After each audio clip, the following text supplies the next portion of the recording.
sangkep kaprabon prang kang abramakata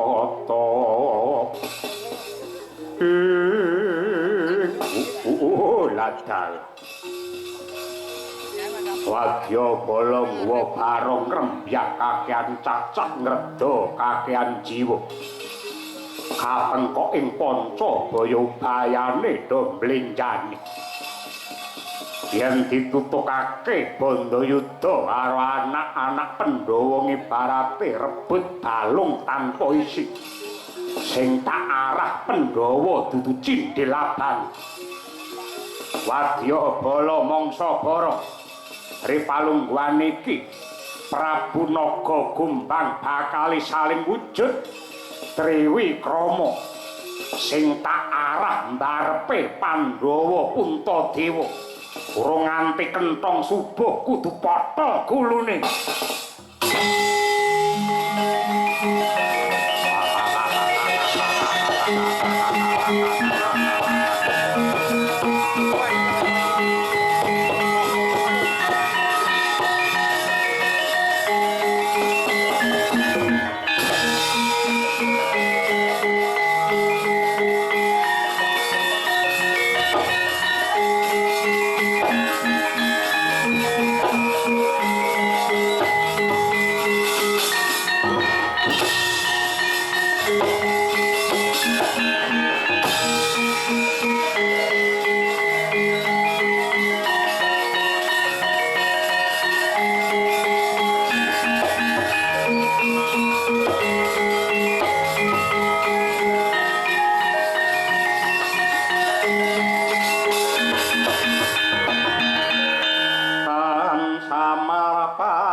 sucine tengah wengi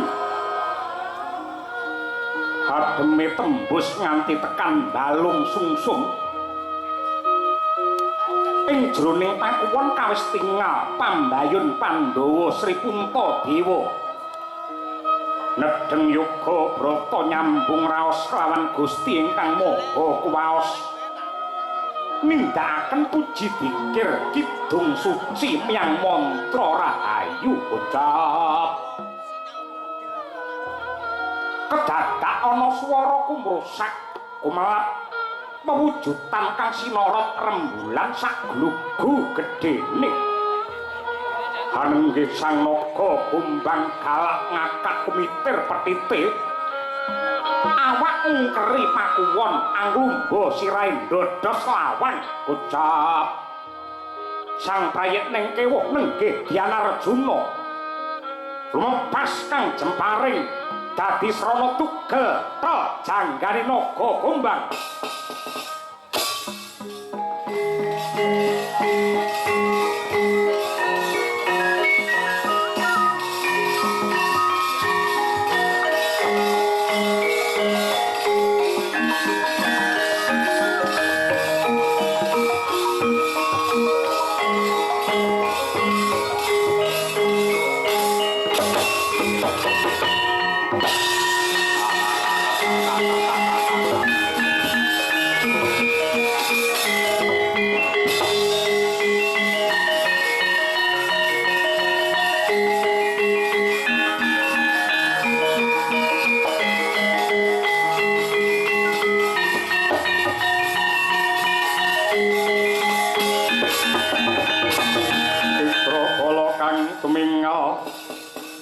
sampuh samya madali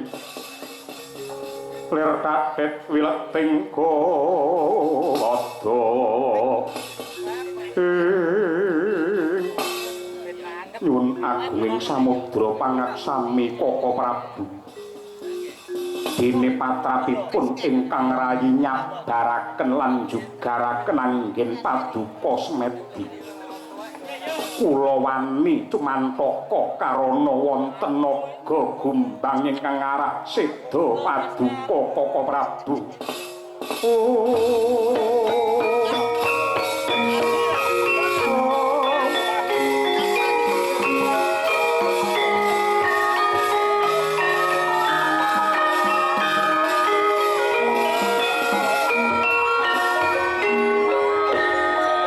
Dimas Bagus Arjuna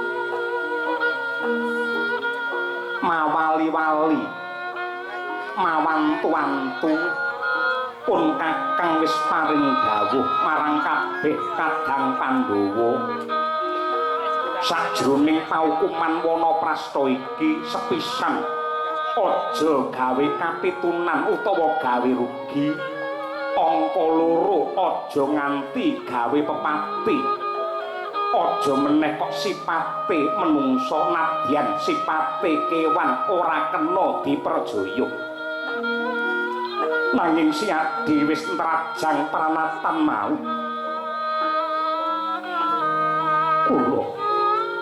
kula ngrumaos sirepat monggo kula puri paring pidana dumateng ingkang rayi Koko Prabu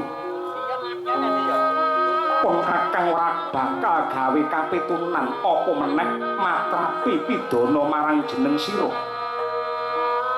nanging kula rumaos nandhang dosa menawi paduka boten kepareng ngukum dumateng kula piyambak ingkang badhe ngukum dumateng badan kula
Pandhawa biyen nalika urip mulya kecek bondo kemul kamukten mukti wibawa Nyakrawati bau dendana kraton Ngamarta sumpahe kaya ndok sapetarangan mukti siji mukti kabeh mati siji liyane mbelani ning nyatane bareng dina iki urip neng alas kabeh padha keluwen sing luwih ora mung wetenge ning atine kabeh melu kaliren ketipik lamprong lunga Pandhawa liyane begegek kaya tugu waja rumangsa ra kelangan karepe do piye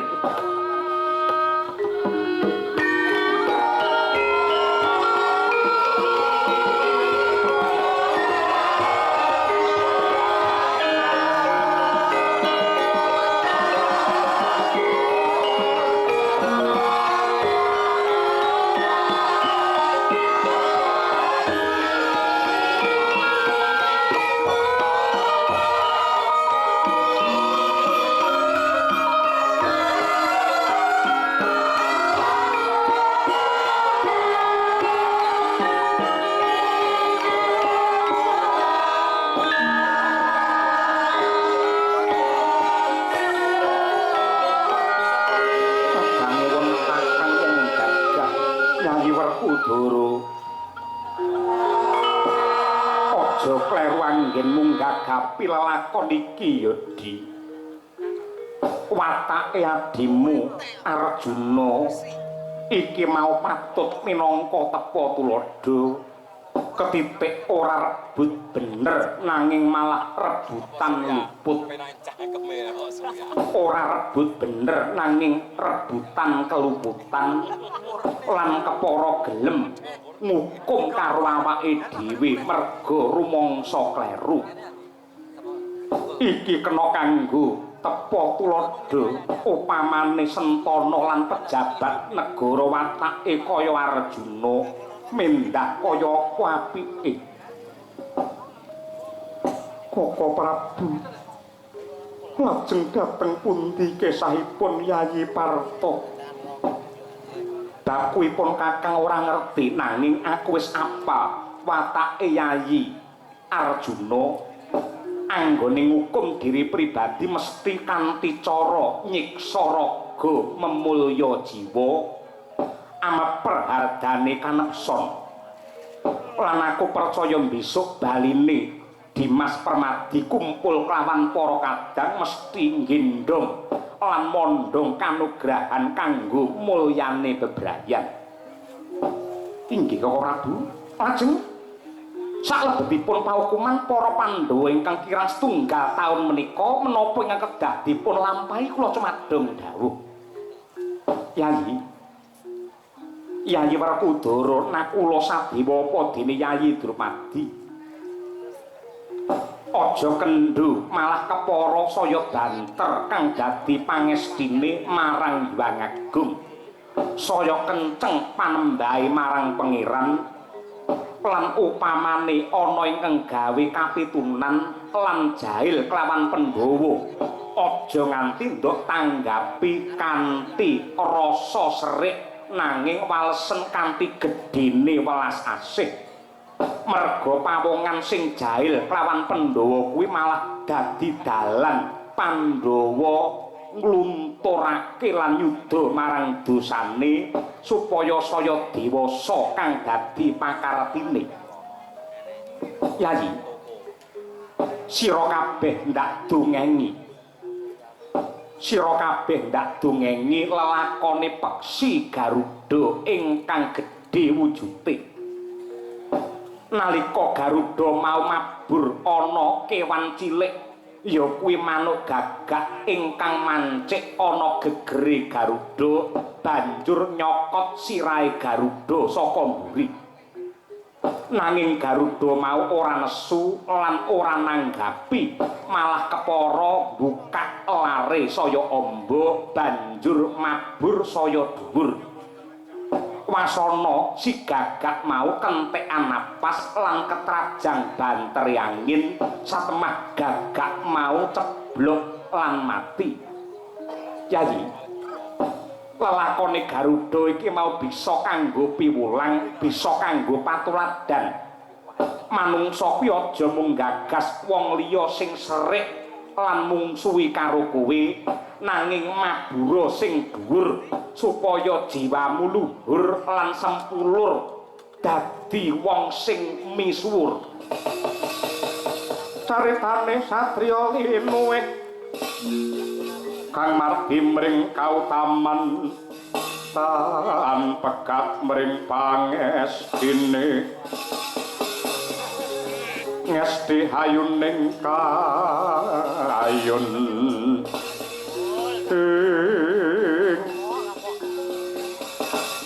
kadangku Pandhawa aja mandheg ayo saya nyaket lawan pengiran. Nadyanto ripalungguhan iki Pandhawa lelakone lagi peteng ning Titenana. Peteng ku yen saya ndedet iki mengko padange ndang jedul Yayi.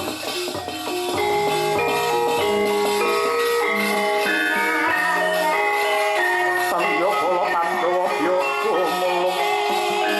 manging siring tata kurama.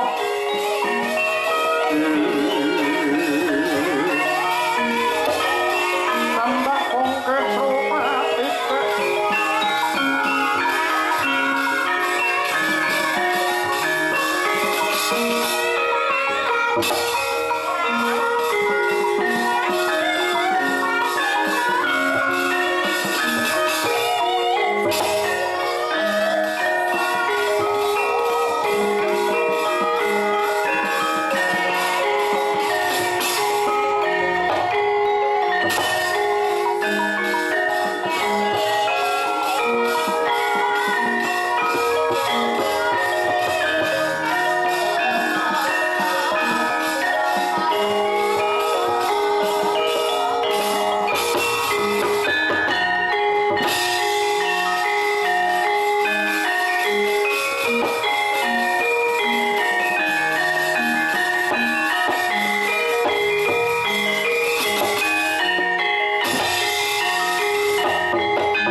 dieng lunga pasar dieng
dolanan mebyar cahyane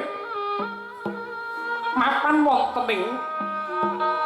Guwa Mintaraga ing lengkeng Gunung Indra kila nenggih panengah Pandhawa nggih nyomesu budi angrucat dumateng busana kasatriyan ngagem ageman cara kabrahmanan gelung denuri modal madul babar pisan datan gagas eden-edening kadonyan samangke Sang Arjuna wis ngiwakake tata gebyaring kahanan hamung mahas ing asamun nyingsep sepining sopana kaya mati jroning urip-urip jroning pati liyep layaping ngaluyut pindha pecating supena sumusuping rasa jati jati-jatine sang pamadya madhep sang ciptaning